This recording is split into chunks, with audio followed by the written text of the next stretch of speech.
Retail counter சில்லறை விற்பனைகள் நடக்கக்கூடிய இடத்துல அந்த கவுண்டரில் இருக்கிற சேல்ஸ்மேன் அவர் மிக மிக அதிக நுண்ணுணர்வு கொண்டவராக இருப்பார். காரணம்,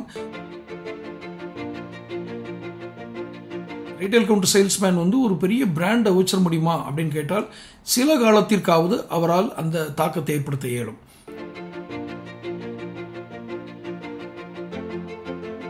ஒரு சிறு வியாபாரி, அதே போன்ற ஊட்டச்சத்து பானத்தை தயாரிக்கக்கூடிய வியாபாரி அவரோடு போட்டி போட இயலுமா என்றால் இந்த ரீட்டைல் கவுண்டர் சேல்ஸ்மேனை வச்சு ஓரளவுக்கு முயற்சி பண்ணிடலாம்.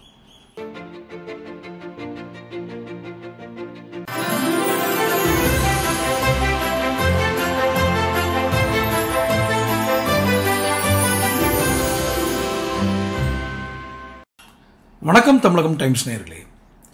ரீட்டைல் சேல்ஸ் கவுண்டர் சேல்ஸ்மேன், இந்த சேல்ஸ்மேன்லேயே டிஸ்ட்ரிபியூட்டர்ட்டையோ டீலர்கிட்ட ஒர்க் பண்ணுற சேல்ஸ்மேனுங்கிறது ரெண்டு வெவ்வேறு வகை. இதுலேயும் குறிப்பிட்ட வகை ரீட்டைல் கவுண்டர் சேல்ஸ்மேன்.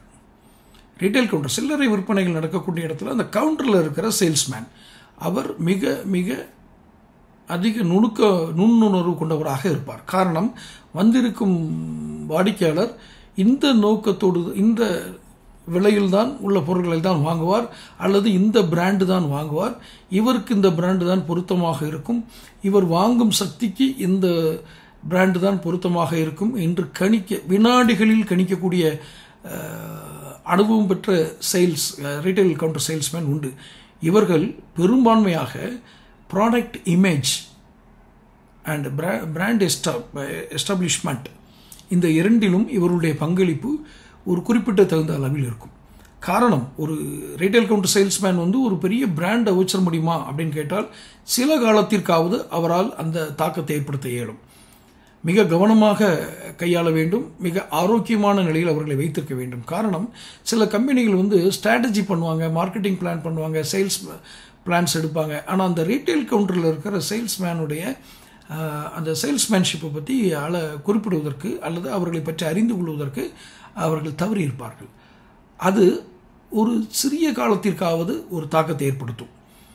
ஒரு ரீட்டைல் சேல்ஸ் கவுண்டரில் இருக்கிறவர், உதாரணத்துக்கு சொல்லுகிறேன், ஒரு ஹார்லிக்ஸ் ஒரு பிராண்டை சொல்லுவோமே, எனக்கு ஹார்லிக்ஸ் வேணும்னு ஒருத்தர் வர்றார்.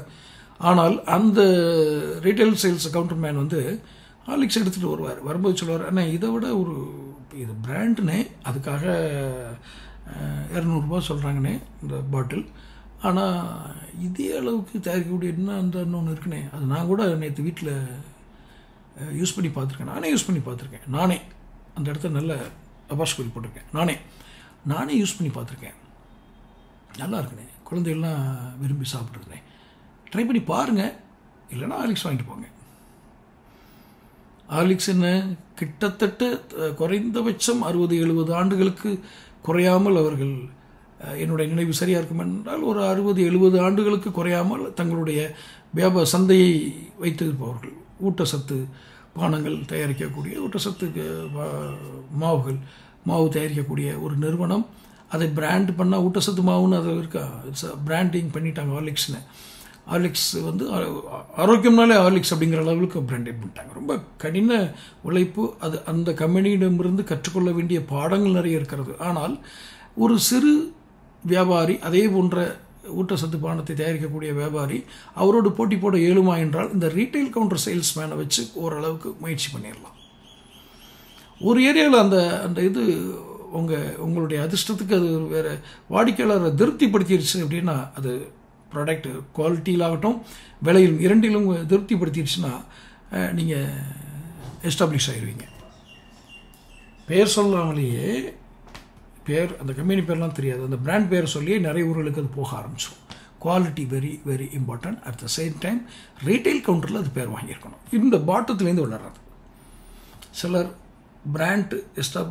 ஒரு பிராண்டட் டிஸ்ட்ரிபியூட்டர் டீலர் அப்படிங்கிறது அங்கேருந்து இங்கே தரைக்கு வர்றது, இவங்க தரையிலேருந்து மேலே வளருவாங்க. அப்படி கம்பெனிஸ் இருக்குது. ஸோ இந்த ரீட்டைல் கவுண்டர் சேல்ஸ்மேனை பொறுத்து அதில் ஒரு பெரிய தாக்கம் ஏற்படுத்துகிறாங்க. அவங்க ரீட்டைல் கவுண்டரே ஒரு பெரிய தாக்கத்தை ஏற்படுத்தும். இந்த டீலர்ஸ் இட் செல்ஃப் அந்த ஓனரே அப்படி இருந்து ஓனராக இருந்தாருன்னா அவரும் ஒரு தானே. பொதுவாக அந்த சில்லறை கவுண்டர்களில் சில்லறை விற்பனை நடத்துகிற இடத்துல ஓனராக இருக்கவங்க இதே மாதிரி இன்னொரு இடத்துல வேலை செஞ்சுட்டு தான் வந்திருப்பாங்க. அவர் முதலாளி ஆவதற்கு முன்னால் அப்படி வியாபாரம் செஞ்சுட்டு வந்திருந்தால் தான் அவர் திறமையாக அங்கே உட்கார முடியும். ஏன்னா ரீட்டைல் சேல்ஸ் உங்களுக்கு டெய்லியெலாம் உட்காந்து ஸ்டாக் எடுக்க முடியாது. அன்றாடம் ஸ்டாக் எடுக்கிறது கஷ்டம். என்றைக்கா ஒரு நாள் பார்க்கும்போது திடீர்னு பக்குன்னு இருக்கும். அது தவறு நடக்கிற இடத்துல நான் சொல்கிறேன். ஸோ அந்த ரீட்டைல் கவுண்டரை வந்து அவங்க அவ்வளோ அழகாக அவ்வளவு இதாக நிர்ணயம் பண்ணணுன்னா அந்த ரீட்டைல் கவுண்டரில் இருக்கவங்களுக்கே அந்த சில்லறை விற்பனையாளருக்கே அந்த இது வேணும்.